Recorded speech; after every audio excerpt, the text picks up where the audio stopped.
So let's just go ahead and talk with JD while we've got him here. It's they played in the regional tournament, winning a district championship, falling to number one Waterford. JD, welcome to the program. Thanks for having me, guys.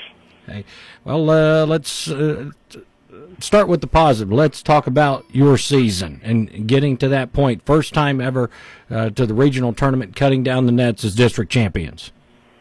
It was an unbelievable experience, unbelievable ride. I mean, not only to win the first district, but I mean to win 25 games in a row with no losses, and we were state ranked for the first time ever. A lot of firsts for our program that that's been pretty successful over the last 8 seasons, and this was just like the pinnacle for us. It's the farthest we've ever been, and first time we cut down 3 nets in a season and stuff like that. So it's been tremendous, and obviously we'd love to be playing today, but that wasn't to be. But all in all, great season. We had a ton of fun.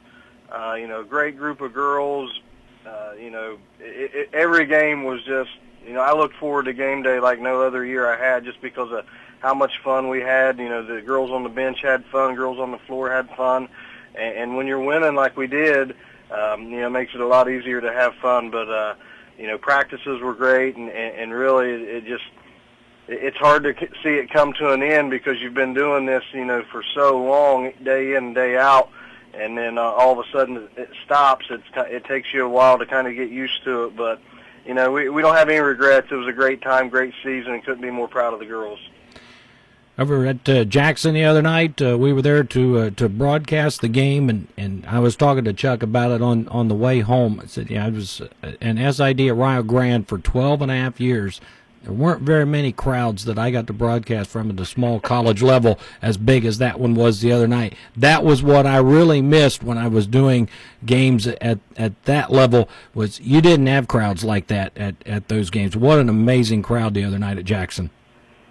Yeah, it was tremendous. I mean, our community support, this entire season, and I mean, I could name so many people, and I would forget some, so I'm just going to say thank you to everybody. But, girls getting fed after school and on long bus trips and stuff like that. We got let out of town by the city police and fire department the other night going up to regionals, and I don't know how many pre-sale tickets we sold, but I know people were telling me that at one point outside they were saying if you don't have a ticket, you probably won't get in. And we had way more fans than Waterford did, and that was, that's being such a small school with such a, tiny enrollment and past alumni and all kinds of people there. And, I saw a lot of people we got a lot of support from other schools, coaches texting me saying, hey, we're coming up to watch, good luck, and things like that. I couldn't say thank you enough to everybody, but, it was an awesome environment, and I'm just so glad that our girls got to experience that. But once again, thank you to you guys for being there and everybody that supported us along the way. Well, it was certainly a pleasure to be able to do the game, to watch your team play, and unfortunately I had to face some adversity in that game as well. I don't know that the outcome would have been different had Ava Hassel not gotten hurt, but I think it definitely would have been a much closer ball game had she been able to stay on the floor. I can't disagree with you, and like I've told everybody I've talked to, I'm not saying that we definitely would have won the game, but it probably would have been a tighter ball game. Obviously, it looked like she was going pretty well early on both ends of the floor, and just like I've said to a couple other people, I said it would kind of be similar if they lose Megan Ball 4 minutes into the game. How it's going to affect them. I mean, Ava's that big a player for us. And our game plan was to do a lot more stuff offensively with her, where we thought we could get her going to the basket to make some decisions, to either pass it out or score. And she looked really good that night, and I think she felt confident. And it stinks, man. Another way to put it, it stinks for her, and it stinks for the whole team. But it's just one of those things. it was just a punch in the gut, and it took us a while to kind of collect ourselves and get back into the flow of things. And if we could have did that a little bit earlier, maybe, it could have been closer. But, Waterford's the number one team in the state for a reason. If they get to the Final Four this year, I think that's 4 years in a row for them. So, we didn't get knocked off by any slouches by no means. But, you'd love to know, hey, if Ava doesn't get hurt, what's the outcome going to be? What could we have done differently? And it kind of throws a wrench into your plans for the night. And what my assistant coach Jeremy Blankenship said, man, he goes, I was messed up forever, and he goes, you were just right back into coach mode trying to get them under control. And I said, that's just what you got to do in that situation, is try to get their mind off of it and get going. But it took a while for them to get themselves collected back up. But we'd love to have another shot at it, but that's not the way it works. And it's just the way it is. Those things happen, and we weren't able to respond to it quick enough. That being said, not that Allie Smith wouldn't have played at all, but she was pressed into service, played more than probably what she would have in the rotation, and really responded, did a great job. She ended up being our Gaddy's Pizza player of the game. Yeah, she did a great job coming in. Even Allie took her, a few minutes to get collected. She was a little impatient early on, which we all were. I mean, I was begging and pleading, hey, let's be patient offensively, get some reversals, and we weren't looking inside enough, weren't trying to get the ball into our bigs during that stretch. And but Allie did, man. She played great, especially in the second half, and did some great things for us. And a lot of people don't realize Allie's sophomore year, she started every game but one for us. I mean, she's used to that position. And she's done a great job this year coming off the bench for us. Last year she only played about eight games when she got injured, but she played like a senior should. And I thought Molly, Lexi, and Allie all played like seniors should. Like they're trying to refuse to lose and impose their will and do everything they could to scratch and claw to get back in that game. And we did at one point, but Allie was huge for us. And when we went to the 1-3-1 there in the second half, Ava's been on, and we've never even practiced anybody else in Ava's spot at the top of that 1-3-1. And I just said, who wants to play at the top? And Molly said, I will. And she did a tremendous job, never practicing it. Did a great job at it, and that got us in that stretch where we went on that 13-0 run on them and cut it to 10. And we just couldn't knock down shots, and that was one thing I talked about, with a lot of people before the game, is we've got to be able to knock down some threes. We had went cold in the tournament from three after the first quarter of the Eastern Megs game, and that was one thing that hurt us in the tournament a little bit, is we were getting good looks from outside, and they just weren't falling. And when that happens and the other team's knocking some down, your outcome's not going to be that good, especially against a team like Waterford. But I was proud of them, man. I mean, even with everything we went through, we held them to 49 points, and that's their second lowest scoring total of the year. And I couldn't be more proud of the fight the girls had in them in that game. Talking with J.D. McKenzie, the girls' coach at Notre Dame, their season coming to an end at the regional tournament with a loss to number one Waterford this past week on Thursday. Our program is the Saturday Morning Sportsline on Fox Sports AM 1260, WNXT Portsmouth. And, Coach, there are block shots and there are rejections. Katie Detweiler had a rejection in that game in the first half that I'm sure that Coach Glockner, the volleyball coach, would have been very proud of.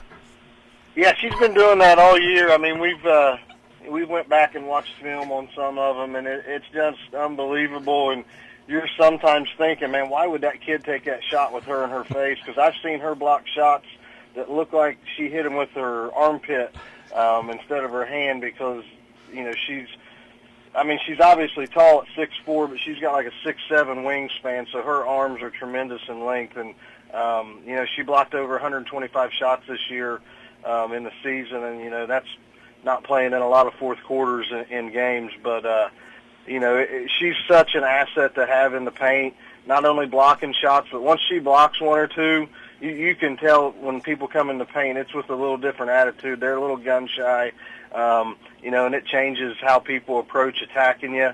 And that was our game plan. She was guard number 32, the Duff girl, and we felt like of Waterford, she was one of their weaker offensive players, and we told Katie, make her beat you from outside, hang around in the paint, and help stop penetration and change some shots. And she said she did what she was supposed to. And we wanted her in there for rebounding. She finished with 19 rebounds in that game and 4 blocks and 10 points. I mean, she had a tremendous game for us. And, the one thing we were worried about was keeping them off the glass. And for the most part, we did a pretty decent job of that. I think bigger than anything, offensively, we were staled for such a long time from about midway through the first to the end of the almost to the end of the third, and then we kind of got our life back in us. But Katie, yeah, she's blocked a ton of them like that, and it does look like she's out on the volleyball court spiking them. Well, Coach, unless you cut down the nets in Columbus, when it's all said and done, we get to this point. Give you the opportunity to talk about your seniors, and I know you said you had a lot of people that you didn't really want to individual try to thank because you'd forget somebody, but if there is anybody specifically that you would like to thank, you can have that opportunity, and also to talk about your seniors, coaching staff, whatever you'd like to talk about. Okay, well, I mean, first off, my coaching staff, which is Jeremy Blankenship, my wife, Crystal McKenzie, and then Greg Smith, that's our coaching staff. And I really want to thank my wife, who had to miss our district championship game, for my son being sick. But, she's been with me all 8 years, and if she wouldn't do this with me, I probably wouldn't do it. And it makes it a family affair. Our kids are at the games, and, my mom and her mom are always at our games and stuff like that. So it truly is a family affair, and I don't know if you saw the shirts all the Notre Dame people were wearing, said Notre Dame, it's a family thing, and it truly is at Notre Dame. It's a special place to be, and it is like a big family, and it's awesome. But Greg Smith, he brings so much knowledge to the game, and he does a lot of our stuff in practice, and I'm sitting there writing down notes of what he says and trying to, he speaks real highly of Jim Arnzen, says when Jim Arnzen speaks, I write down what he says, and when Greg Smith speaks, I write down what he says, so I have it to lean on later on. But, I like to thank all of them. All the parents. Parents have been great, with the kids and with us and everything, and, helping us out. We had a rough winter. My mom got sick, and our kids have been sick, and a lot of people stepped up and helped us out. And then my seniors, Molly Hoover, Allie Smith, and Lexi Smith, been with me 4 years. I can't not say enough about them, what they have meant to this program. They've won 88 games and only lost 12, and 4 SOC championships, 4 sectionals. They've been to the district finals 3 times and finally won it this year.